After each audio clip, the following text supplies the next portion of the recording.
VP Singh की हुकूमत के दौरान मंडल कमीशन का एहतजाज हुआ था, जबकि रिजर्वेशन को एक बड़ा मसला बनाकर पेश करते हुए पूरी बीजेपी को वहाँ पे एक बहुत बड़ी ब्रेक लगी थी।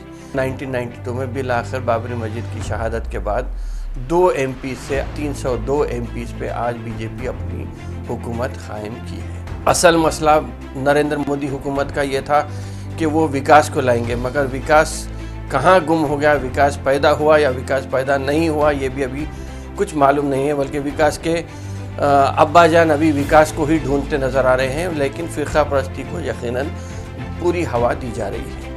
अब ये लव जिहाद को ही एक ऐसा मसला बना के पेश किया जाएगा कि मुसलमान गैर मुस्लिम लड़कियों को अपने जाल में फंसाकर या धोखा देकर शादी कर रहे हैं। ज़ात पात का जो मसला है आपका, उसे लव जिहाद के नाम से उसको नेगेट करने की एक कोशिश हो रही है। तो ऐसा लग रहा है कि 2023 में बीजेपी अपने आप को सियासी जंग जीतने के लिए लव जिहाद को एक मसला बनाकर पेश करेगी। अटल बिहारी वाजपेयी की जब हुकूमत थी, उस वक्त ही ये बात आई थी कि प्रोस्टिट्यूशन को सरेआम, बल्कि जिस तरह थाईलैंड में आम तौर पे प्रोस्टिट्यूशन को लीगलाइज किया गया है, हिंदुस्तान में भी करने की बात आई थी। हिंदुस्तान की संस्कृति है, उसको बर्बाद करने वाली यही बीजेपी गवर्नमेंट है जो आगे चल के हिंदुस्तान को भी बर्बाद कर रही है। तेलंगाना में दुब्बक के इलेक्शन के बाद बीजेपी के काफ़ी हौसले बुलंद हैं। बीजेपी ये दावा कर रही है कि वो GHMC का इलेक्शन भी जीतेंगे। तल्ख हकीकत है, लेकिन जहां मजलिस इत्तेहादुल मुस्लिमीन का नाम आता है, वहां बीजेपी भी अपने आप को मजबूत बनाने की कोशिश कर रही है। लोग अपने गम और गुस्से का जो इजहार कर रहे हैं, वो वोट की शक्ल में अगर करेंगे तो आप अपने, चाहे वो तूफ़ानी पानी से हो या रोज़मर्रा की बल्दी मसाइल जो मुसलमानों के हैं, उससे हम निजात मिल सकती है। लेकिन सिर्फ हम अगर गुस्सा सोशल मीडिया पे दिखा के ये समझते हैं कि हमारा काम हो गया, तो मैं नहीं समझता कि काम किसी हद तक हो सकता है। अब कांग्रेस की जगह पे बीजेपी मेन अपोजिशन रोल अदा करने के लिए कमर बस्ता हो गई है। क्या मुसलमानों को बीजेपी से डरना चाहिए? मैं नहीं समझता कि मुसलमानों को बीजेपी से डरना चाहिए। बीजेपी आओ, TRS आओ, कांग्रेस आओ, कोई फ़र्क पड़ने वाला नहीं है।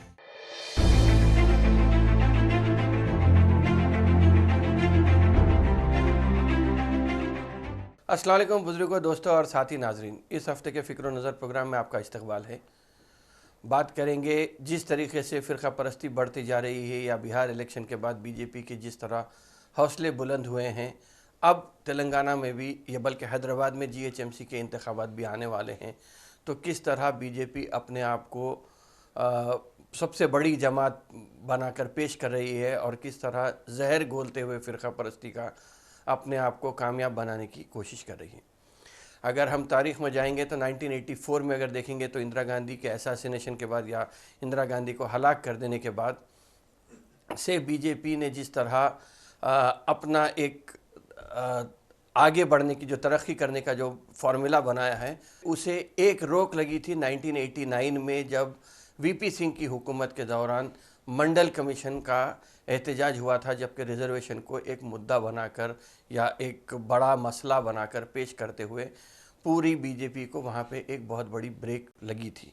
लेकिन मंडल कमीशन का जैसा ही मसला सुलझा, 1992 में जो बाबरी मस्जिद को शहीद करने का जो बेड़ा बीजेपी के 2 अरकान पार्लियामेंट ने उठाया था, वो 1992 में बिल आखिर बाबरी मस्जिद की शहादत के बाद 2 MP से 302 MPs पे आज बीजेपी अपनी हुकूमत कायम की है। राम मंदिर का इशू जिस तरह हर आदमी, हर हिंदुस्तानी के जहर दिल में जैसा जहर घोला गया था, उसी तरह बहरहाल इस साल 2020 में सुप्रीम कोर्ट ने फैसला बोलिए या आप उसको, बहरहाल बाबरी मस्जिद के इशू को वहाँ पे बीजेपी के जो फिल वक्त मौजूदा पार्लियामेंट है, रंजन गोगोई, जो उस वक्त चीफ जस्टिस ऑफ इंडिया थे, उन्होंने उस मसले को वहाँ पे रोक लगा दी।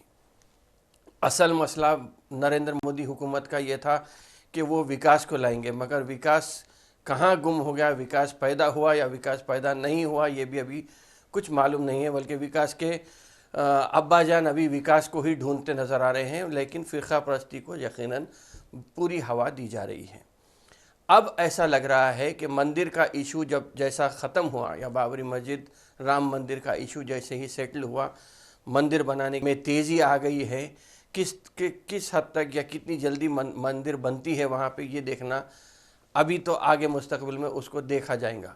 लेकिन फिल वक्त ऐसा लग रहा है कि जिस तरह राम मंदिर का इशू बनाकर बीजेपी 2 मेंबर ऑफ पार्लियामेंट से 302 मेंबर ऑफ पार्लियामेंट को पहुंची, इस मर्तबा ऐसा लग रहा है कि बीजेपी हो सकता कि 1 साल 2 साल 3 साल तक भी लव जिहाद के इशू को लेकर, अब ये लव जिहाद को ही एक ऐसा मसला बना के पेश किया जाएगा कि मुसलमान गैर मुस्लिम लड़कियों को अपने जाल में फंसाकर या धोखा देकर शादी कर रहे हैं। तो ये मसला, हालांकि उसकी कोई लीगल बेसिस नहीं है, कोई क़ानून उसमें कोई वो नहीं है, लेकिन एक क़ानून बनाकर, असेंबली में क़ानून बनाकर पेश किया जा रहा है। उत्तर प्रदेश से शुरू हुआ था ये मसला, उसके उत्तर प्रदेश में योगी आदित्यनाथ की हुकूमत में ये मसला शुरू हुआ था, फिर हरियाणा में ये बिल पास की गई, कर्नाटका में ये बिल पास की गई। अब इस मर्तबा अभी हाल में जो 2 दिन पहले जो हुआ, मध्य प्रदेश में भी लव जिहाद का क़ानून मंजूर किया गया असेंबली में। उसमें ये कहा जा रहा है कि 5 साल जेल दी जाएगी। मसला यहाँ पे मुस्लिम बच्चा गैर मुस्लिम बच्चे को लेके भागने का नहीं है, या गैर मुस्लिम बच्चा मुस्लिम बच्ची को लेके भागने का नहीं है। यहाँ मसला ये है कि आपकी जो कारस्तानी है, ब्राह्मणिकल सोसाइटी का जो दस्तूर बनाया गया है हिंदू क़ानून के तहत या हिंदू मज़हब में, उसको अलग रख के मुसलमानों पे ये इल्ज़ाम थोपा जा रहा है। आप ज़ात पात की लड़ाई को कम बताकर मुसलमानों पे ये मसले को थोपने की कोशिश कर रहे हैं। आज भी अगर कोई दलित लड़का, उत्तर प्रदेश में ही एक दलित लड़के ने जब घोड़े पे सवार होकर अपनी बारात निकाली थी, तो फिर उसी पर भी कई किस्म की जुल्म ज़्यादती हुई थी। तो आज SC ST BC का जो मसला है, ज़ात पात का जो मसला है आपका, उसे लव जिहाद के नाम से उसको नेगेट करने की एक कोशिश हो रही है। हालांकि अगर दस्तूर के हिसाब से हम जाएंगे तो स्पेशल मैरिजेस एक्ट के तहत 1954 का एक्ट है, जिसके तहत 2 बालिग लड़का लड़की, चाहे वो किसी भी मज़हब के रहो, अगर मज़हब को बाला-इख्ताक रखते हैं तो जाके रजिस्टर्ड मैरिज करा सकते हैं। लेकिन मसले को वहाँ उस रंग से नहीं दिया जा रहा है। यहाँ पे ये बात हो रही है कि अब इसको मुस्लिम शक्ल देने के लिए लव जिहाद ये नाम दिया जा रहा है। लव जिहाद के नाम से अगर जाएंगे हम तो कई एक मिसालें मिलती हैं, जैसा कि सैयद मोदी थे बैडमिंटन प्लेयर मशहूर, उनका एक मसला हुआ था, रिजवानुर का एक मसला हुआ था कलकत्ते में, और आखिरी जो मसला अभी हुआ है वो शफ़ी ने अकीला अशोकन से जो शादी की थी केरला में, उसके बाद जो अकीला अशोकन ने अपना नाम बदल के हादिया रख लिया था, उसके बाद कोर्ट में ये मसला गया। फिर सुप्रीम कोर्ट में जब मसला गया तो सुप्रीम कोर्ट ने कहा कि हाँ, लव जिहाद हो सकता है। तो ऐसा लग रहा है कि 2023 में बीजेपी अपने आप को सियासी जंग जीतने के लिए लव जिहाद को एक मसला बनाकर पेश करेगी। अब रहा सवाल दूसरा, अपना 2023 के एजेंडे में लव जिहाद को अगर बीजेपी मसला बनाकर पेश करती है तो आप देखिए कि यही बीजेपी गवर्नमेंट है जिसने 2004 से पहले अटल बिहारी वाजपेयी की जब हुकूमत थी, उस वक्त ही ये बात आई थी कि प्रोस्टिट्यूशन को सरेआम, बल्कि जिस तरह थाईलैंड में आम तौर पे प्रोस्टिट्यूशन को लीगलाइज किया गया है, हिंदुस्तान में भी करने की बात आई थी। जब कम्युनिस्टों ने एतराज़ किया तो उस लेजिस्लेशन को ग्रुप ऑफ मिनिस्टर्स की स्क्रूटनी के लिए पेश किया गया और उसे रोक लगा दिया गया। यही बीजेपी गवर्नमेंट है या यही मरकज़ी हुकूमत है बीजेपी की जिसने सेम सेक्स मैरिज को भी है सो क़ानूनी एतबार से मंजूरी दे दी है, लिव इन रिलेशनशिप्स को मंजूरी दे दी है, LGBT को प्रमोट किया जा रहा है। तो यही गवर्नमेंट है जो पूरे हिंदुस्तान के बाज़ाब्ता जो हिंदुस्तान की तहज़ीब है, या अगर मैं हिंदी ज़बान में कहूँगा तो जो हिंदुस्तान की संस्कृति है, उसको बर्बाद करने वाली यही बीजेपी गवर्नमेंट है जो आगे चल के हिंदुस्तान को भी बर्बाद कर रही है। आज फ़िरक़ा परस्ती का जहर घोलते हुए अपने आप को चैम्पियन बताने की कोशिश कर रही है, लेकिन अब किस तरह बीजेपी आगे बढ़ती है देखना ज़रूरी है। ये हिंदुस्तान का मसला था, लेकिन अगर हम जाएंगे तो अब किस तरह इंटरनेशनल प्रेशर भी हिंदुस्तान पे पड़ता है, इसलिए कि ट्रंप ने जो आज़ादी दी थी मॉब लिंचिंग के वक्त भी खामोशी अख्तियार की थी, अब जो बाइडन उस पर खामोश होने वाले नहीं हैं। तो किस तरह हिंदुस्तान को फिर अमेरिकन प्रेशर के तहत लाया जाता है, ये देखना ज़रूरी है। बात ये तो हिंदुस्तान की हो गई थी। अब हम अगर जीएचएमसी की बात करेंगे तो तेलंगाना में दुब्बाक के इलेक्शन के बाद बीजेपी के काफ़ी हौसले बुलंद हैं। बीजेपी ये दावा कर रही है कि वो जीएचएमसी का इलेक्शन भी जीतेंगे। जीएचएमसी में 150 वार्ड्स है और तकरीबन 75 लाख के आसपास के करीब में वोटर्स हैं जो वोट देने वाले हैं। टीआरएस का मेयर जीतना ऐसा लग रहा है कि तकरीबन तय है, इसलिए कि जो एक्स ऑफिशियो मेंबर्स होते हैं वो टीआरएस के पास ऑलरेडी 38 उनके पास मौजूद हैं। तो सब लोग ज़ीरो से अगर शुरू करते हैं तो टीआरएस की गिनती 38 से शुरू हो रही है। लेकिन बात यहाँ ये नहीं है कि टीआरएस का मेयर आने वाला है या बीजेपी कितने सीट जीतेगी। ऐसा लग रहा है कि फ़िरका परस्ती के जहर को जिस तरह यहाँ पे दुब्बाक में भी घोला गया था, ऐसा लग रहा है कि हैदराबाद में भी घोला जाएगा। एक और बात है, देखिए तल्ख़ हकीकत है, लेकिन जहाँ मजलिस इत्तेहादुल मुस्लिमीन का नाम आता है वहाँ बीजेपी भी अपने आप को मजबूत बनाने की कोशिश कर रही है। पुराने शहर हैदराबाद में या हैदराबाद लोकसभा में बीजेपी के केडर ने जिस तरह अपने आप को मुनज़्ज़म करने की कोशिश की है, उसी तरह है जैसा कि Asaduddin Owaisi member of parliament होने के बाद भी वहाँ पे जिस तरह जहाँ बीजेपी है वहाँ पे एमआईएम है, या जहाँ एमआईएम है वहाँ पे बीजेपी है। लोग पुराने शहर में काफ़ी परेशान हैं। अपने वैसे भी परेशान रहते हैं, लेकिन इस मर्तबा बारिश ज़्यादा होने के बाद से काफ़ी लोग परेशान हैं, अपने गम और गुस्से का इजहार सोशल मीडिया में कर रहे हैं।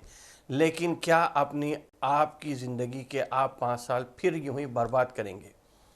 देखना ये है कि मजलिस और बीजेपी को, अगरचे के केसीआर ने ये कहा है कि कांग्रेस और बीजेपी नॉर्थ इंडियन पार्टीज़ हैं, हमें यहाँ पे लोकल पार्टीज़ को या लिसानी रियासतों में लिसानी पार्टियों को अहमियत देना चाहिए।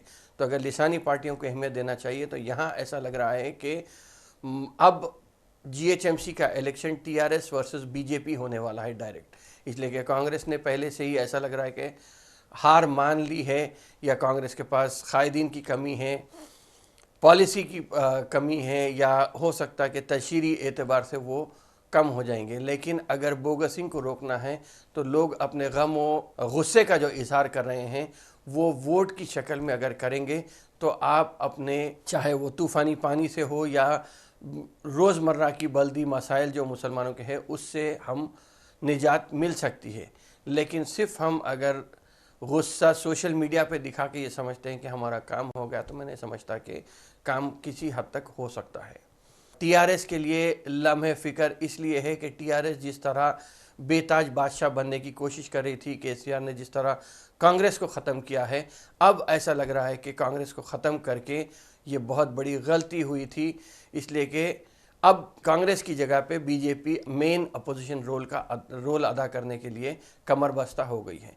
टीआरएस का मसला ऐसा हो गया है, जिस तरह चंद्रबाबू नायडू पूरी दुनिया में, पूरे हिंदुस्तान में मशहूर हो गए थे आईटी चीफ मिनिस्टर बोल के, तो उसी किस्म से टीआरएस अब तक तो चला ली कि जिस तरह वो सिंगल हैंडेडली केसीआर अपने हिसाब से चलाए हैं। लेकिन ऐसा ना हो कि जीएचएमसी के बाद, जीएचएमसी में और जीएचएमसी के बाद टीआरएस का नामो निशान भी मिट जाएगा, जिस तरह बीजेपी अपने आप को मुनज़्ज़म करते चले जा रही है।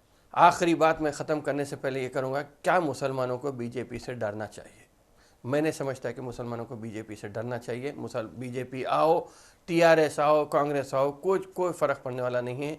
लेकिन बीजेपी अगर सेंटर में आती है, स्टेट में आएंगी, तो यूपी, बिहार, हरियाणा की तरह यहाँ पर भी लोकल कानून बनाए जाएंगे, जिसमें गाय माता को काटने पर रोक लगाई जाएगी या किसी तरह से झूठे मुकदमात में मुसलमानों को फंसाया जाएगा। लेकिन अगर मरकज़ में बीजेपी, अभी तो हुकूमत है, चल रही है, लेकिन कब तक चलेगी ये एक मसला है।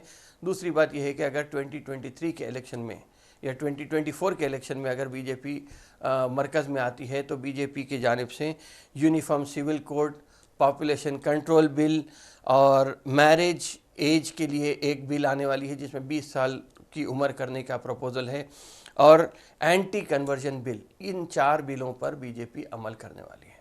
खैर, ये सब बिल आएंगे, क़ानून बनेगा, क़ानून पे अमल होना कितना होगा वो अपनी जगह है, लेकिन बीजेपी से डरने की कोई ऐसी कोई ज़रूरत नहीं है।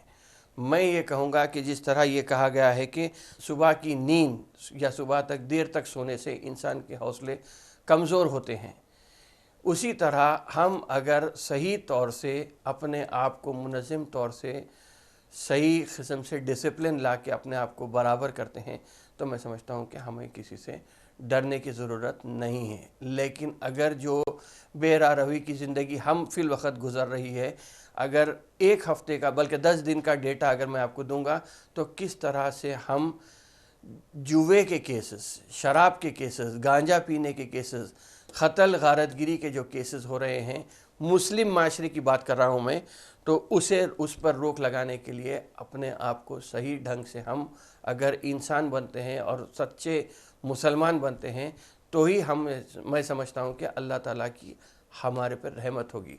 वरना ऐसे ही हुक्मरानों को अल्लाह हम पे मुसलत करेगा और हमारा ज़िंदगी हराम बनते चले जाएगी। तो ये देखना ज़रूरी है कि किस तरह हम अपने आप को ऑर्गेनाइज़ करते हैं और अपना रोल, अपना किरदार सही करते हुए मुनज़्ज़म तरीक़े से अच्छे इंसान बन के कौम की तामीर में हिस्सा अदा करेंगे। मैं इन चंद बातों के साथ इस हफ़्ते के प्रोग्राम में यहाँ आपसे विदा लेता हूँ। इंशाअल्लाह फिर मुलाकात होगी, फिर बात होगी। खुदा हाफ़िज़।